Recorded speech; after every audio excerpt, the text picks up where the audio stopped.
Bismillahirrahmanirrahim. Baik, di sini saya akan eh, merangkum atau meringkas hasil bacaan saya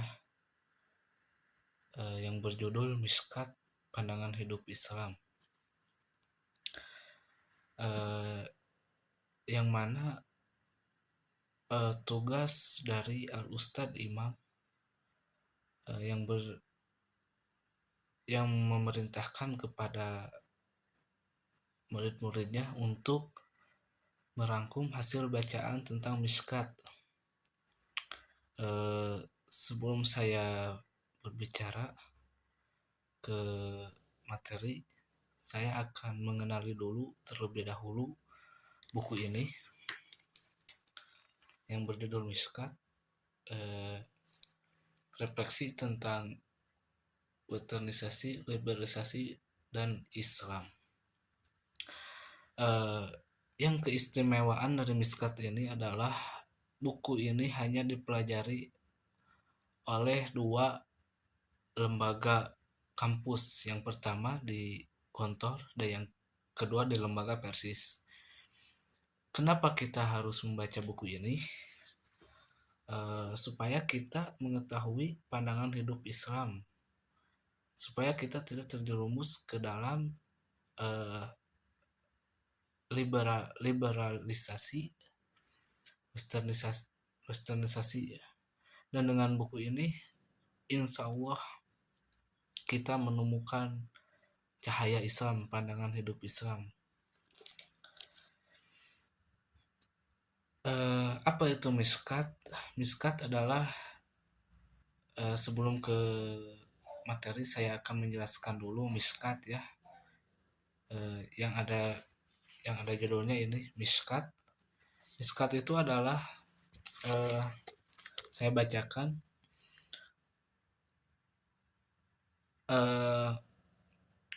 dalam tafsir Fath al-Qadir dan sebagian besar musafir adalah lubang kecil dalam rumah seperti jendela kecil yang memantulkan cahaya. Dapat diartikan juga tempat lampu. Tafsirnya, Mishkat itu adalah tempat berkumpulnya cahaya yang di dalamnya terdapat lampu atau lainnya yang bercahaya. Al-Ghazali memberi nama bukunya dengan Mishkat al-Anwar. Jadi seperti kalau ketika rumah kita ada lubang kecil di atas genteng, nah otomatis kan matahari itu tembus ke dalam rumah. Nah seperti itu mungkin ya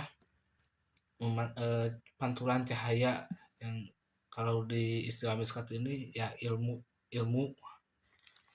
Nah di sini saya langsung saja ke materi. Mungkin saya di sini akan mengambil sekularisasi. Apa itu sekularisasi? Sekularisasi adalah yang berarti sekulum, dari arti sekulum yang artinya keduniaan. Yang saya hafal tentang sekuler yaitu bahwa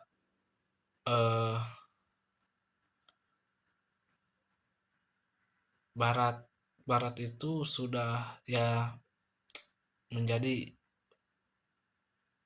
negara yang sekuler. Contohnya seperti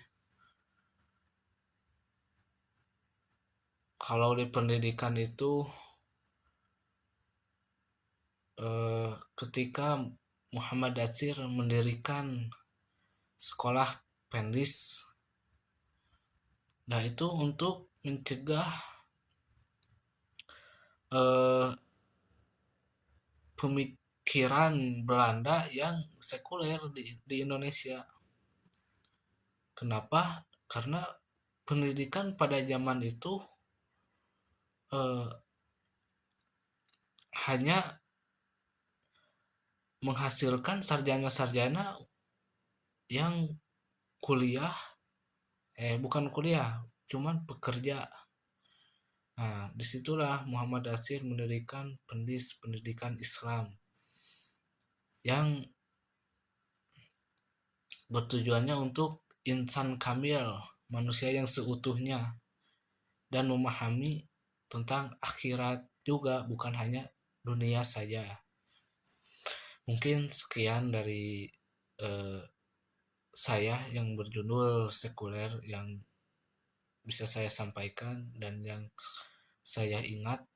Mungkin itu, mudah-mudahan apa-apa yang saya simpulkan menjadi bermanfaat, khususnya bagi saya, umumnya bagi kita semua. Wassalamualaikum warahmatullahi wabarakatuh. Baik, lanjut. Di sini saya akan membahas tentang salah satu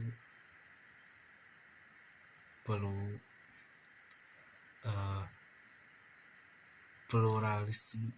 Ini mencakup akidah ya. Di sini saya akan melanjutkan buku tentang pembahasan miskat.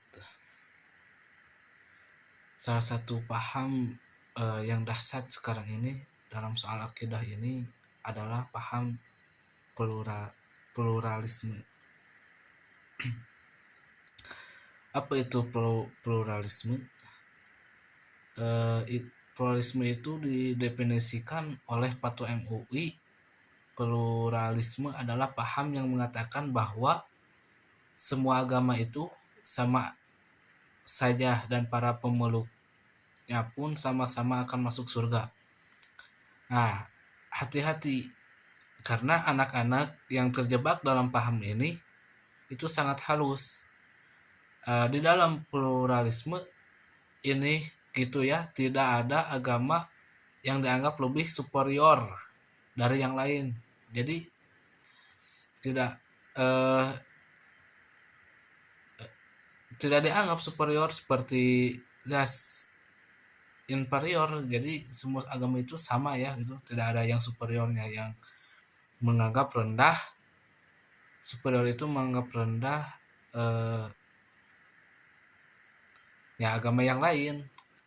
Seperti Islam kan harus superior ya, menganggap bahwa Islam itu superior, menganggap rendah agama lain. Kalau orang mengatakan bahwa semua agama itu jalan yang sama-sama, sah menuju Tuhan yang sama, artinya apa?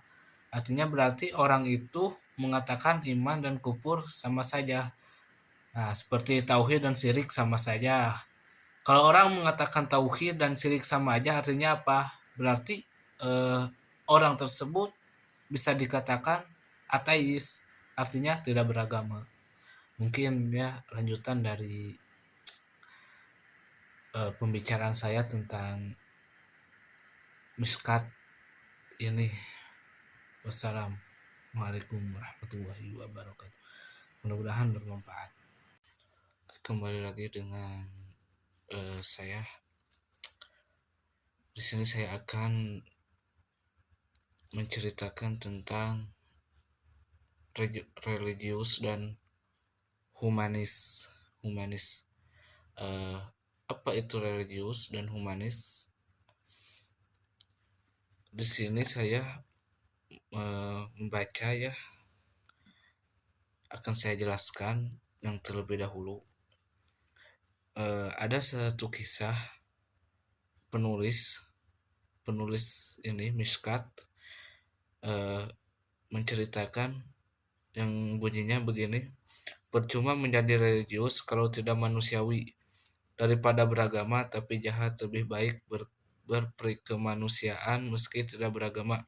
Itulah logika geram para pembenci agama dan pengusung humanisme.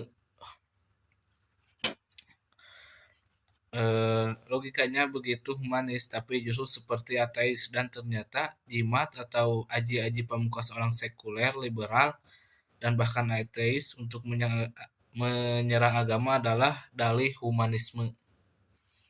Jadi Sejarahnya memang di barat telah terjadi perubahan orientasi masyarakat dari teosentris Tuhan sebagai pusat menjadi antroposentris manusia sebagai pusat. Nah, di barat itu jadi pusat sudah bukan kepada Tuhan lagi tapi kepada manusia.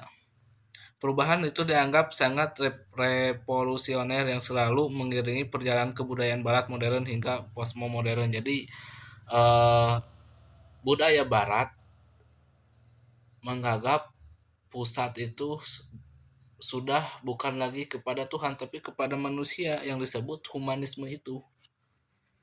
Kebudayaan barat itu ya begitu semenjak modern dan postmodern. Mungkin sekian dari saya, mudah-mudahan bermanfaat. Oke, kita lanjut membahas tentang buku Mishkat yang berjudul Westernisasi, Liberalisasi, dan Islam. Ternyata di Barat itu humanisme itu sudah menjadi pusat ya, cara pandang Barat itu kepada humanis itu ya agama itu seolah-olah diterbelakangi. Ada satu kisah ya, penulis. Saya punya pengalaman menarik, saya ceritakan terlebih dahulu. Saya punya pengalaman menarik. Waktu itu dalam suatu acara bersama para wali murid, sekolah anak saya di kawasan Aston Brigham tahun 1998. Setelah kenalan dengan saya, salah seorang ibu bertanya, "Anda belajar apa?" Saya jawab, "Teologi." Dia menukas,